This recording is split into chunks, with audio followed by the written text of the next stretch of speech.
Grand Rising. Happy hump day, everybody. I just wanted to come on here. I think I have a hair on my lip. I did. I just wanted to come in and check in with you guys.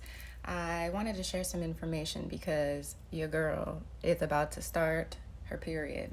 And it got me thinking about periods in general. A lot of people really hate their periods, which, you know, makes sense considering all of the conditioning around our bodies and all of that, but that's not why I'm here. What up, what up? It is early. I'm just up thinking about periods, so I wanted to talk about them. I wanted to share with you some things that might help you when it comes to your cycle because, yep, period party. Because cycles are part of our lives, they are a sign of a healthy reproductive system. And the more that we can kind of work with our cycles instead of working against them, the better we all will feel. So, yes, Dre's right. It's a period party. I just wanted to give you some tips and tricks that have been helping me, things I found in my own research. And if it helps you, great. And if it doesn't, wait for the next post. Hopefully that one helps you. So one of the first things that is so important to remember when you are on your cycle is to stay hydrated. Hydration is incredibly important. And if you are somebody that gets really bad cramps, ensuring that you're hydrated could completely change the game. And I know it's annoying sometimes where people are like, did you drink water? But really, water solves a whole lot of issues. So definitely stay hydrated when you are on your cycle. Drink an inordinate amount of water.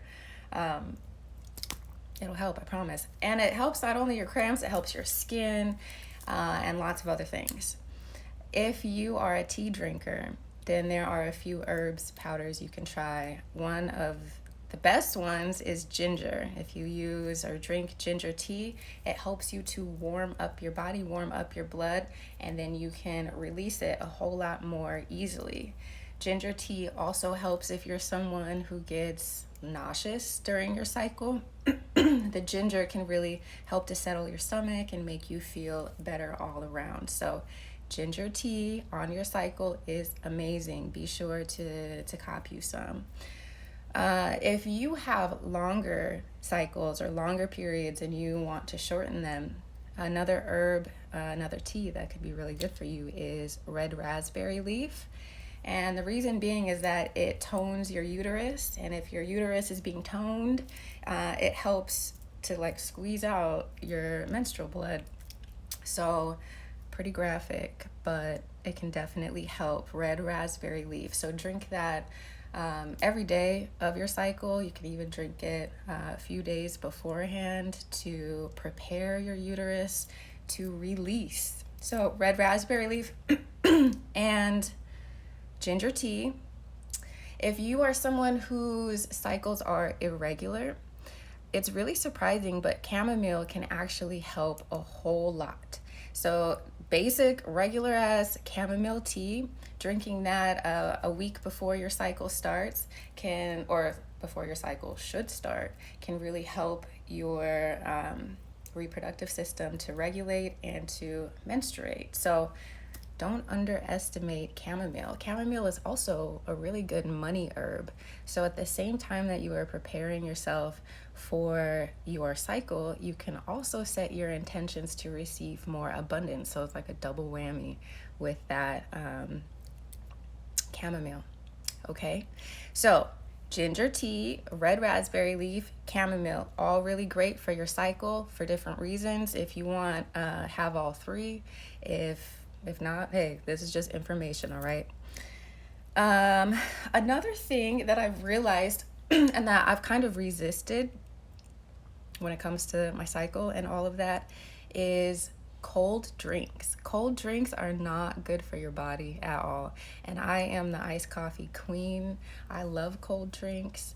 But like ice cold drinks during your cycle are not good for you. If you're someone who gets bad cramps, and you also have a lot of ice cold drinks, try cutting that out, at least for the time that you're on your cycle, and see if that makes a difference.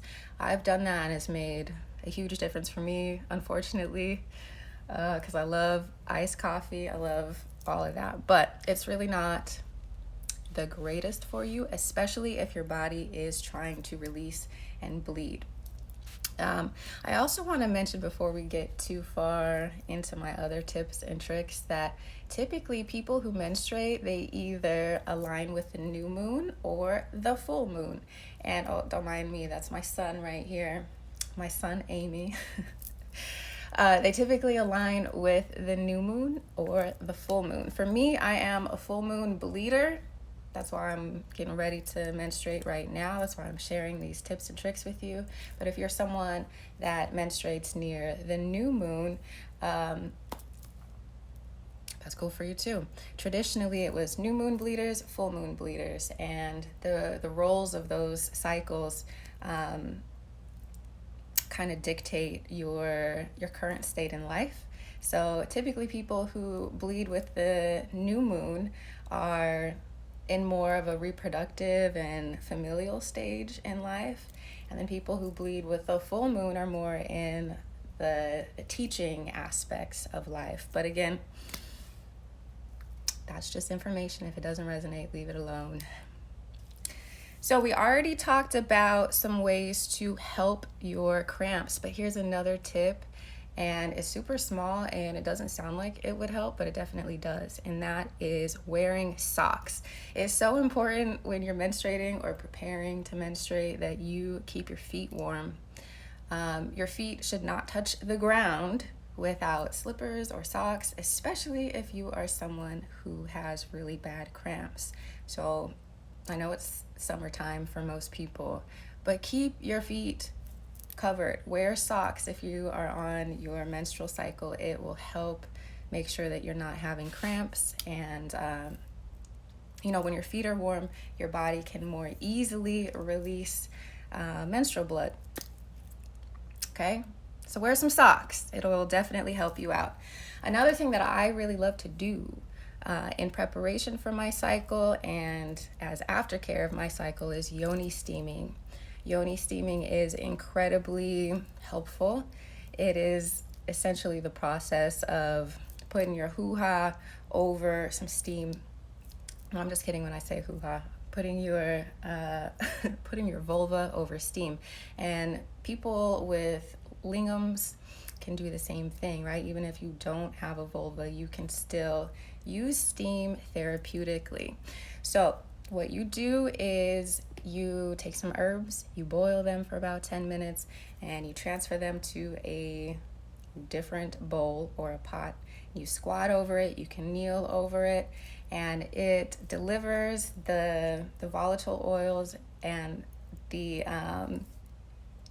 minerals to your reproductive system, and it can help to relax those muscles. A lot of people don't know how to consciously relax your pelvic bowl, but when you yoni steam, it's like a big sigh of relief. You can let go of everything.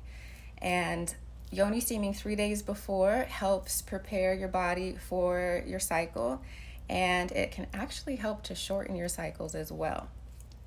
And the reason why you would yoni steam 3 days after after your cycle is because it will help to, sometimes blood gets stuck up there, and you'll be having like the barbecue sauce moments after your cycle.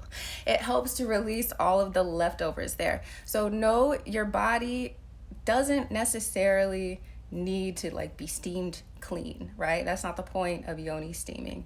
The point of yoni steaming is to help relax your body, to deliver certain minerals and nutrients to your reproductive system, and to warm that area up. Okay, it's really important to do that. So if you are interested in yoni steaming, I'm currently offering yoni steaming as a freebie over on my Patreon. I wrote an entire ebook that takes you step by step through all of this. And if you want to join that, it's $11.11 a month. Or on my Etsy page, you can You can purchase the Yoni steaming ebook, and I think that's $8 or $9. So either way, or if you don't want to buy anything from me, that's great. You can just Google it, right? Google Yoni steaming, find the information that resonates with you, and use it appropriately. So, oh, I just saw somebody join the Patreon family. Thank you so much for all of that. That's dope. I think, oh, another thing, eat lots of fruit. Fruit is going to help your body on your cycle. And if you have really bad cramps, you might also consider masturbation or sex. Period sex can be so incredibly therapeutic. Okay, so if you have trouble with cramps during your cycle, you might consider sex and masturbation, sex or masturbation, both, one or the other. I know period sex kind of gets a bad rap, but it can do a whole lot of wonders for your mental health during that time. It can help to release your cramps, to increase blood flow, which means you can more easily release menstrual blood. Period sex is great, but not everybody's into it. So if it resonates with you, or if you're curious about trying masturbation or sex during your cycle, let me know how it goes. And I think my final tip for today is to pamper yourself and to, oh, very true, good in the comments, yes. To pamper yourself on your cycle. And to understand that, yes, we are strong.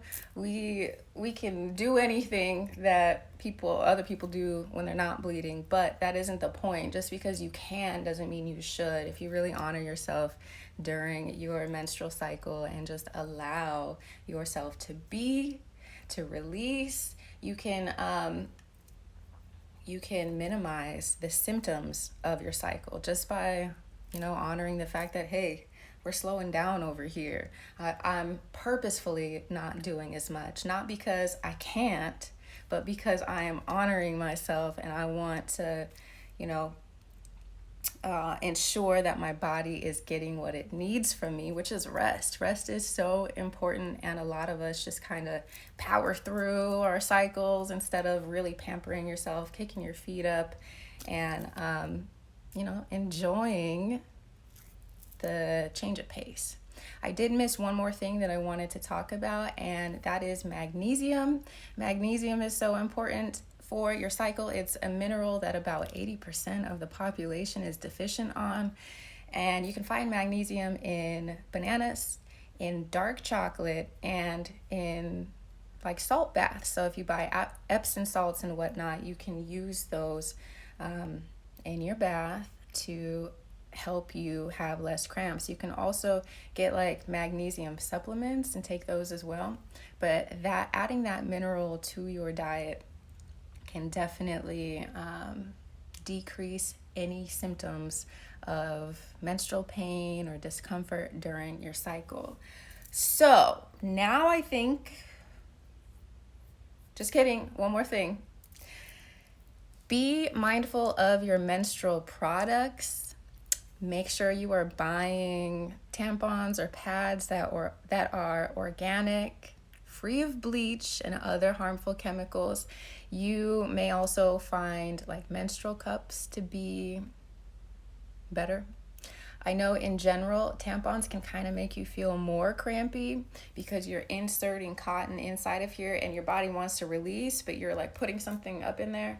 So it's counterintuitive to your body. So if you're someone who has really bad menstrual cramps, you might reconsider tampons. I use tampons still from time to time, but I definitely notice a difference, with the cotton being up and your menstrual blood wanting to come down. It's counterintuitive for your body. So if you're someone who has bad menstrual cramps and you use tampons, consider doing an experiment, maybe wearing a pad instead or a menstrual cup, just to see, like, did that help my body? Am I cool? Is it the same cramp level or what have you? But just throwing suggestions out there because Sometimes it's the products that we're using that contributes to more pain and discomfort during our cycle.